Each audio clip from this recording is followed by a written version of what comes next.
Hi guys, it's me again, Mikey Connect, and welcome back to my channel! Yan. Pero bago ang lahat, mag-isang malupit muna tayo na intro.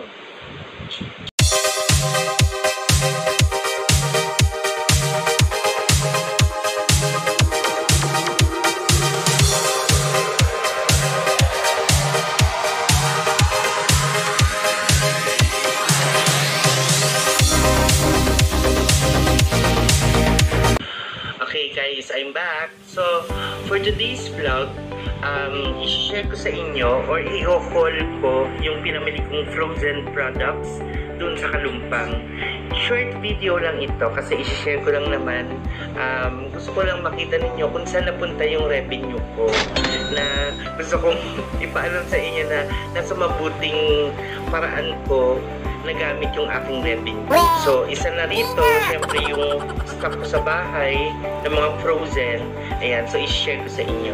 So, punta kami dun sa Kalumpang kasi parang factory yun ng Pure Foods. Sa mga taga-Manikinan dyan, shout out. At saka meron nga pala akong na-meet doon sa store ng Pure Foods. Kung nanonood ka ngayon, sorry sis, nakalimutan ko yung pangalan mo, pero parang naalala ko is Aina or Ina, or please comment, sis kung nanonood ka, please comment down para ma-shoutout kita sa susunod kong video, okay? So, simulan natin. Una kong nabili is yung marinated chicken. Ay, pumutulo. Marinated chicken na ang flavor daw niya parang ano, parang Jollibee. Hindi ko kinuha yung inasal. And then next, ayun pala yung marinated chicken nasa 160, 1 kilo. Ay, 176 nga yan kasi sobra ng isang buhen. Yun, pero 160 per kilo ang marinated chicken nila. Ito naman, meron akong pangmalakasang nuggets. Yan. Pure Foods din to. Wala nga lang tatak. Ayun, so, ito naman is nagkakahalaga ng 160 din kung hindi ako nagkakamali. And this is 60 pieces yata. Ayan. And then, meron naman tayo ditong parang meatloaf. Nakalimutan ko kung ano pangalan nito. Ham roll. Ito na nga pa rin pangalan niya. Ham roll. So, ito naman nagkakahalaga ng, magkano ba to? 110? 60? Hindi to 160, basta mas mura to. Mga 110. Ayun. Kalimutan ko na. And then, meron naman tayong pangmalakasan pa rin na bacon. 1 kilo. So, nagkakahalaga naman to ng 250. Pero 1 kilo na to, not bad. Ang dami yung bongga.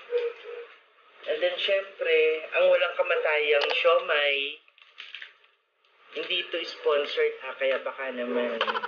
Yan, astig. Pork siomai. Yan, ilang piraso to? 60 pieces din. Mahilig sila sa 60. So, ito, nasa, magkano 85 yata? Ay, 110 pala. And then last is fries. And parang hindi na tayo umorder online ng Jollibee and McDo. Ayan, na-shoutout ko kayo. Siyempre may shipping fee pa kapag umorder ka sa Grab. Pero dito, bumili na ako para magamit ulit natin dun sa air fryer. 1 kilo cost 75 pesos. And may pahabol lang kasi dun sa dinaanan namin sa Kalumpang, merong mga, alam mo yun, pika-pika.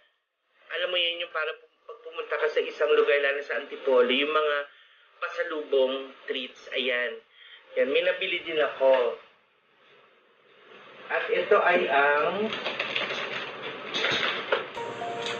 butcheron. Hindi ko alam kung saan gawa to, pero masarap to. Ang alam ko ito yung sa litid ng ano, ay sa leeg ng manok. Yan. Eh, yun nga lang medyo mahal. 200 to, pero natawaran ko. Alam niyo naman ako, palatawad. 190. Binigay sa akin ng 190. Yan. Meron tayong butcheron dito. Hiwalay na. Then, meron din tayong The Boy. The Boy, not Chicharon. Yun ang pangalan niya. Puro pork belly. Chili shoes talaga. Ayan. Tignan nga natin. Pero bawal sa akin to.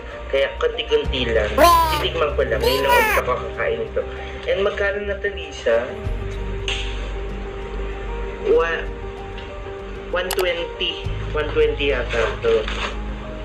And then yun, meron tayong pang malakas ng fish cracker din, 3 for 100. Ayan. So ayun, yung frozen products ko nga pala, to be exact, 979. Lahat ito. Imaginein mo 979 na yan. And ito, yung aking chichirya is 320. Tatlong fish cracker and isang chicharon, isang butcheron. Ayun, yun lang.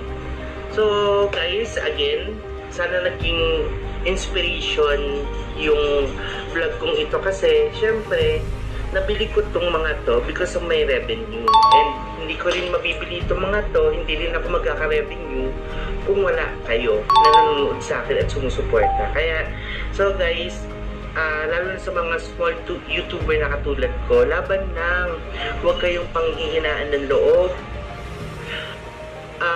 Video lang kayo ng video, pero syempre tatandaan ninyo, quality videos dapat para matuwa naman yung viewers ninyo. And sa mga viewers ko, thank you ulit. Sana huwag niyong isipin na pinagyayabang ko or what. Gusto ko lang maging inspiration sa mga co-YouTuber ko na maliliit pa lang, last small YouTuber pa lang. Yan. Sana maging inspirasyon ako sa inyo lahat. Okay? So, that ends my short video today and I hope you like it. Sana nagutom kayo sa mga pinakita kong foods. Ayan. So, again,